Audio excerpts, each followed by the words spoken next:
What's up guys, welcome back from the Yugioh Pro Duel video. New dragon support, CHAZZ it up. I mean, who would have expected this kind of support in 2020? But, you know, let's take a look, right? New support, this is the current deck. I really wanted to try out this, at least these new cards, the dark, or at least the armed dragon support with like Ojamas. I don't care what you think about it. It might be terrible, but I mean, it's really fun. But it's not really the most competitive variant, I guess, from the deck. With the new support, you might be better off running it pure, safer, more dragons, maybe even like Dragunity hybrids, like Dragon Link, if you really want to, play it competitively. But this is the current build. The new support, right, the new dragons, it's pretty straightforward. The level 3 into the level 5, into the level 7, into the level 10. And, I mean, the level 10 is where it's at. It gets the ability to... it has multiple effects, but most, or at least short sets, the most important one is that it has the ability to pop something from your opponent during their turn by, let's say, discarding a card from your hand. Looking at Ojama magic, for example, to trigger it. And like the gimmick with their, their upgrades, I guess, because it's definitely much better than the old school cards from years ago, is that they all have like a beneficial effect, like level 3, when it's like sacrificed, I believe it's for a cost to activate a dragon effect. The level 3 will let you draw a card, the level 5 will give you a search, so search like a high level dragon from the deck, and the level 7 one will search basically any armed dragon card, and that includes the spell card, so that's already a great start. Because, and as you saw in the profile, I'm not running too many armed dragon spells and traps. Well, there's only one trap, which I feel for this hybrid is not needed, not good. Maybe for a pure one it's better, because again it's searchable, maybe one-off. But currently, and that's the thing with the archetype, is that dragons, or armed dragon, or Dragon Link in general, is getting an emergency teleport. Armed Dragon Flash immediately special summons your level 3 armed dragon from the deck in defense position. And again, a quick play spell card, and that's obviously very solid. The other spells, both of them are running at 1. Then again, the continuous spell is definitely good. It gives you some form of protection of your armed dragons on the field by just sacrificing itself and send it to the graveyard, the continuous spell that is. And once per turn it gets something back from the graveyard, like like an armed dragon, depending on which armed dragon you control on the field. So getting resources back from the graveyard is definitely something the deck lacks, so I'm looking at stuff like Pot of Avarice to take those things back, because I mean, if you already played the deck, you're getting through your copies of your armed dragons really fast, and this continuous spell helps, but it's not enough. So, maybe playing it pure and Pot of Avarice, I mean, you could slap in Pot of Avarice in like a 50 card Ojama build as well, but I mean, I really wanted to like cut down the dead weight from the main deck. Also, one of the new dragons, a new level 10 also, the armed dragon level 10 white. Also from like the anime, if I'm not mistaken. But it also has the gimmick that it can search out White Veil. That's cool, but it's not that great in some matchups. It's obviously much better in matchups that like are decks that play a lot of back row. So that's why I'm not putting it in the main deck, but feel free to slap it in. The level 10 is searchable as well, so I feel just 1 is fine. You get it on the field not by banishing a light and dark, but by banishing the armed dragons from the graveyard that equal 10. So that's like 7 or 3 or double 5. So again, that's not that hard for the archetype. The current extra deck might need work. There is, like, as you saw in like the quote-unquote side deck, it's not really a real side deck, but I mean, the thing is, and that's the gimmick with Ojamas, is that, well, obviously, you might want to try out stuff like Anaconda, Polymerization, Ojama King, the Ojama Knight, the level, or at least like the low level fusion that blocks the monster zones, Ground Collapse as well, but I mean, there's just no room to there's just no space to slap that in the main deck, unless, of course, I run like a 60 card deck, but that's terrible, because one of the most important cards, being Ojama Magic, is something that you really want to see very early. So that's why stuff like Rescue Cat are in the main deck for, Ojama Blue, The problem is that Ojama Blue during the opening turn, during your first turn, is doing nothing. So that's why I'm leaning towards to like a going second deck, if that makes sense, to, you know, stuff like Rescue Cats, to get out Ojama Blue and then crash into your opponent's monsters and then, you know, get the flow going with their Ojama magic and so on, right? So getting those pluses and the freeze like extra normal summon with battle and so on. And, you know, that's why I'm leaning towards like going second. But again, the problem in today's format 2020 without any ban list is that the format is just very strong and too strong. The ability of current top tier decks to pump out big boards thanks to Helgi Fibrex or, you know, Dragoon with protection and disruption is just far too difficult for this deck to play around that, unless of course you slap in the generic stuff like Lightning Storm, Dark Ruler no more, to give you those chances to actually play.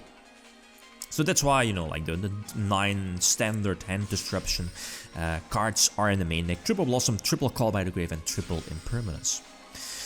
So yeah, the deck runs pretty much like... right. So as I mentioned before in the beginning, I really wanted to try this one out. You know, the new Armed Dragon support with Ojamas. You might want to, you know, play it pure, but I just wanted to try out the CHAZZ deck.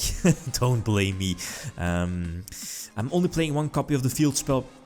Yeah, like pure Ojamas, definitely you want to like 3 copies of the field spell, but again, the break chances of the deck are somewhat high, because you're combining like 2 strategies, 2 archetypes, a lot of normal summons as well, so that's why I'm only playing like 2 of the level 3 Armed Dragon, because again, you're playing the emergency teleport as well, and you want to keep the amount of normal summons for the deck not too high. Sayuja is there to, you know, thin your deck, send back those dead cards in the hand like the normal Ojamas for, you know, Oja magic. So that's why, you know, I'm leaning towards like maybe a 50 card build, main decking like Red Eyes Fusion and Dragoon as well, with Anaconda. Again, Anaconda is super easy to get on the field. The gimmick of the deck is that, you know, with the old school support, not really sure what the correct set was from the good old school Armed Dragon support. Was it Rise of Destiny? I'm not really sure about that. But again, feel free to correct me. But the thing, like the gimmick back then was, you know, you wanted to run stuff like level modulation, I believe the name is. You know, like very terrible card. It gives your opponents like draws and stuff. That wasn't too good. But I'm honest, the new cards, the new support is okay. It's not something that, and I'm looking at the whole archetype, is that, you know, you're probably not going to find it in any like super highly competitive deck, bar maybe the emergency teleport and the level 3 in stuff like, you know, Rocket / Dragonling stuff in today's format. But yeah, I mean, this is a loss, right? I mean, normal summon Alistair here, obviously, it really went back and forth, but in the long run, and that's the thing with the deck, is that you're running out of resources quite fast. There is like the maximum amount of Oja magic you can activate is 2, to search out 2 of each Ojama each time.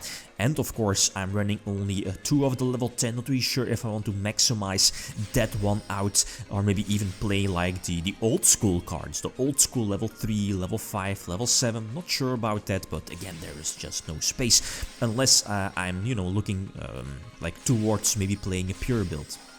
But that might be good, but it's still very early. The cards were, you know, revealed today. This is a very early build, and one of my I might try out like a pure build.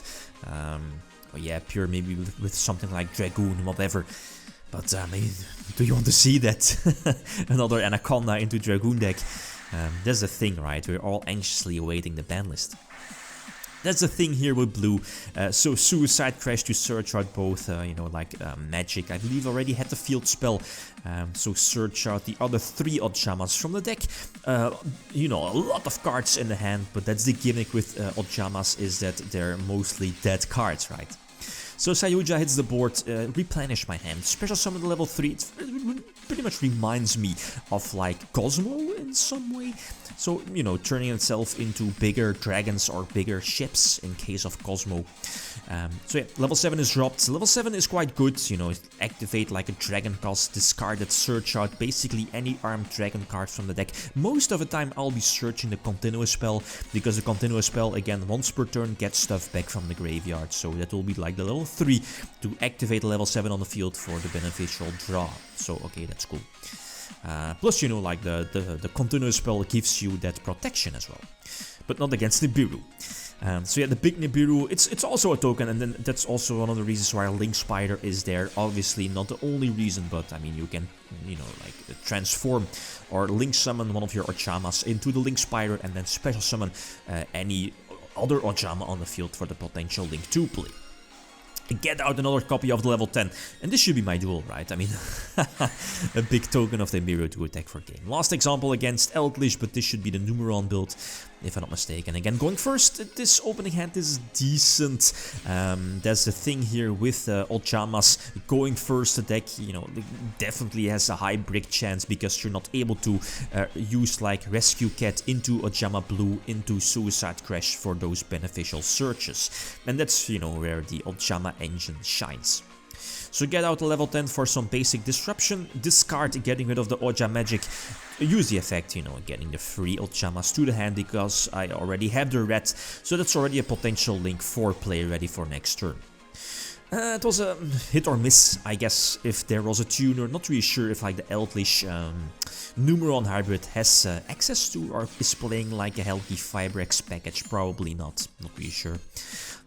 Depends on the player, I guess.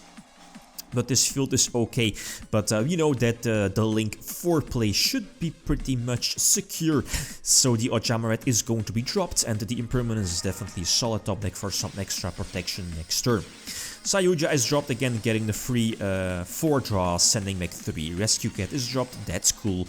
I'm not really sure if the Oja magic are still live. I believe double green is in the graveyard, if I'm not mistaken. So that's why I'm going for the beast one, Raccoon, you know which one I mean, getting the big tokens. And I'm also running one of the new Exceeds, being Zeus. You know, like if one of your Exceed monsters battles, you can pump out Zeus as well. But it's just there, just in case, like blows up the entire field as well. And yeah, as I mentioned before, the extra deck definitely needs work. You know, you might want to maybe focus a bit more on the Ojama shenanigans, like the fusion, maybe main deck like one polymerization, or you know, go full ham on the polymerization build and maybe capitalize on the gimmicks of Ojamas a bit more. So the Raccoon is still on the field, Sayuja is okay, I guess. The field spells, as we see now, are not useful, because again the Eldritch, the Golden Lord is still on the field, and we know the Sanguine is on the field, which is cool, but Ash Blossom should eventually negate it. And the Teleport is definitely a sweet top deck, getting out the level 3 and eventually, you know, use the continuous spell, get back the level 3, since, you know, it's restricted by the targeted armed dragons level or lower. So obviously in this case level 3, draw the level 10, that's cool. It's basically a Chaos monster, just reminds me of Thunder Dragons and, you know, Dragon Duo. You get in for some nice damage, right? Upgrade for Masquerina, since, you know, I want to have some interaction during my opponent's turn for the potential Unicorn or whatever. And the field spell is cool, but this is not really a threat since the opponent is really low on life points. I do opt to go for Unicorn, but not really sure if it matters. Strange play on my part, and this, I guess the game was over. Certainly over, not really sure about that, but that's how it goes. So this is the current build. Like always, feel free to leave suggestions. The deck needs suggestions, but I mean, I might try out like a pure build of Armed Dragons really soon. Okay, guys, that's it. Thanks for watching. Feel free to leave a comment or like if you enjoyed the video. Lithium signing out. Peace.